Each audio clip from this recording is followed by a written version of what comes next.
Welcome to Introduction to Working with Internet Buyers. In this series, we're going to talk about the best way to work with today's internet buyers and turn all of these leads and opportunities into people that show up to the dealership to take delivery of a new vehicle. First off, we want to meet the buyer where they're at. Let's say that your buyer goes to a third-party lead provider and they get XYZ information. When you call the buyer, you can lead with that.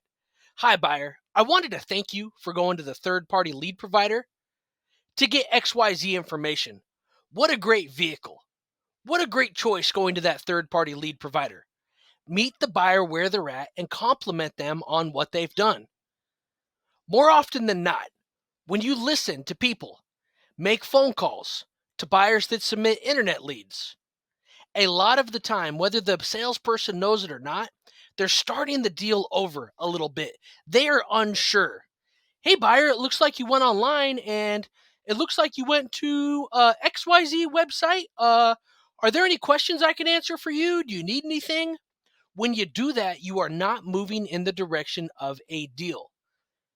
When you're working with these buyers, you are almost calling to confirm an appointment, not to set one. What do I mean by that? The buyer's done 5, 10, 15, 20 hours worth of research. They give you their first name, their last name, their email, and their phone number. At this point, chances are they're very serious and they want to buy your product. This is why it's so key just to acknowledge what the buyer has done. Just acknowledge it. Thank you for going to whatever website you went to. We can help with whatever you want to do. You made a fantastic choice, not only in the vehicle, you also picked a great dealership to work with. And then keep the thing moving along.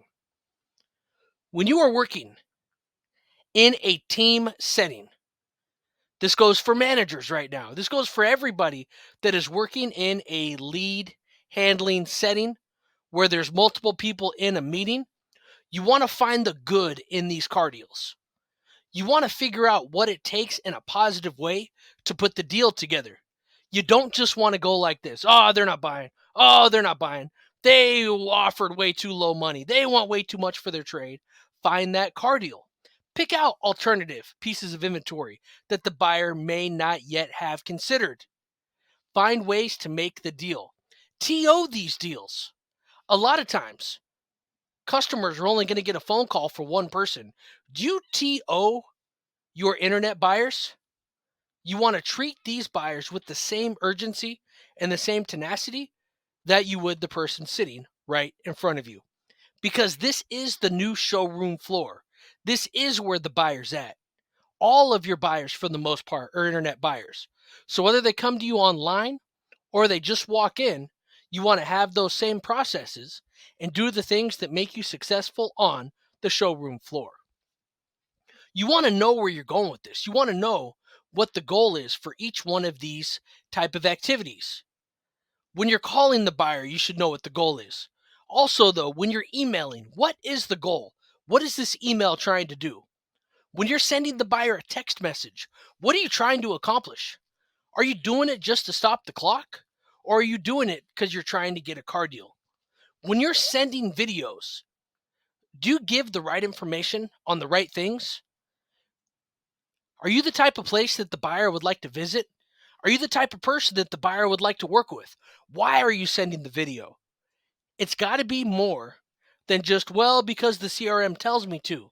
And all of this, emailing, texting, sending videos, you should know why you're sending it and you should know what the goal is. And the goal is always to sell a vehicle. Don't make up a new process each and every time. Figure out things that work and duplicate it. Think about yourself right now. How many times have you written the same email? How many times have you sent the same text message, but then completely did it brand new? You ever wrote an email that took you 30 minutes and you're like, I know I've written one of these like this before. Every single time you do something new, when you really do it, create that into a template, create that into a process. The time to get ready for the lead is not when it hits the CRM. You should already be ready. This way you could have good quality, customized responses that move things forward. You don't need to make a new process each and every time. Perfect the process every single time, and you'll get better and better. And if you ever catch yourself writing somebody a long email, sending a long text message, doing something that you know would work with other buyers, you want to consider incorporating that and making it part of your process. When you're responding to the buyer, do you answer their questions? More often than not, we do not get our question answered when we do mystery shopping. We do not get our question acknowledged when we do mystery shopping. We get a blank email that's a template that does not handle the buyer's initial question. If the buyer has a question, at a minimum, you want to acknowledge it. Hopefully, though, you could answer it. And again, when you are answering the buyer's question, you want to move in the direction of a deal. Don't think, well, if they were serious, they wouldn't ask the price online. We're not going to give the price. If you don't give them what they want, what are the odds that they're going to come and see you? Make sure that you have a call guide. The beautiful thing is about a call guide is that the majority of buyers are going to be highly receptive to this call guide. This is going to work the majority of the time. This call guide in particular acknowledges the buyer's progress and sets you up for a quality appointment. We're going to go into this call guide in depth in this series. Let's just touch on it right now, though. Hi, buyer. I appreciate you taking my call. This is from the dealership. You don't need to say, did I catch you at a good time? Did I catch you at a bad time? Am I interrupting? If they answer the phone, you could simply just thank them for taking your call and let them know where you're from.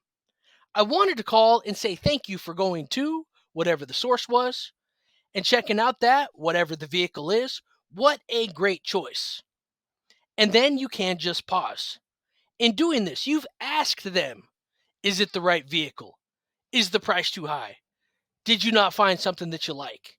Anything that you have the urge to ask that may hurt the deal, you're giving the buyer a chance to say it right now. Let problems come from the buyer. Hi, buyer. I appreciate you taking my call. It's Kyle from the XYZ dealership. Oh, hey, Kyle. How are you? I'm good. Thank you. I wanted to call and just say thank you for going to and checking out that. What an awesome truck. I love that truck. And then just pause. The buyer is usually going to compliment the vehicle. They're usually going to thank you for calling. And that allows you to make a smooth transition into setting up the appointment. I double checked to confirm, and it looks like that XYZ you're interested in is still available. When do you think would be a good time for you to come out and take a look and test drive and go for the close? If no appointment, engaging the trade-in is a great way to potentially set up an appointment. Well, what are you driving now? Oh, we need vehicles like that. Have you ever had your vehicle professionally appraised? You could set an appointment purely based on the appraisal. And again, in this series, we're going to get into much more depth here. We're just touching on these. Or you could set it on a test drive. You don't have to buy a vehicle right away, do you? Well, not really, but I'd like to. Have you had a chance to drive one of these? Why don't you come down to the dealership and just take it for a no obligation drive? That will at least give you something to think about while you're out making comparisons. And in these two bottom sections, we can open up the buyer with either or type of choices. Regardless if you use our call guide, a call guide your dealership provides, or a customized version of this call guide or others, you should have a call guide in front of you. Templates, templates, templates. Templates are fantastic. You want to make sure that you're customizing these though. Like we talked about in a couple slides earlier, you don't want to reinvent the process. So think right now, what emails do you have that are duplicatable? What photos do you have that are duplicatable? What videos do you have that are duplicatable? A good example of photos and videos are why buy type stuff. Maybe on the second, third, or fourth email, you send a photo of the service department, how beautiful it is. Maybe you have a very nice why buy video that you are sending to the buyer. Anything that you could template and have it feel real and have it feel genuine is a plus. In every communication, just make sure though that these templates are moving the deal forward. always, always, always move the deal forward. And if your templates and if your communication are not doing that, you need to take a deeper look. Last, but definitely not least, when you're on the phone with the buyer, if you don't get the appointment or things get stagnant and you feel like you're not getting anywhere, at a minimum, update the contact information. Get a second email. Get a second phone number at the end of the call, because you're going to find out that if you cannot reach the buyer, you cannot sell the buyer. And oftentimes, just getting them on the phone is the hardest part. Hey, is Unicorn Disco Jockey the best email to send things to if it was something important? Oh, no, no, no. That's my burner email. If it's something important, here's the email to send it to. Get additional emails, get additional phone numbers. In this series, the things we're going to talk about are going to make it very, very likely that you'll be able to outrun your local competition and be a top performer when handling internet opportunities.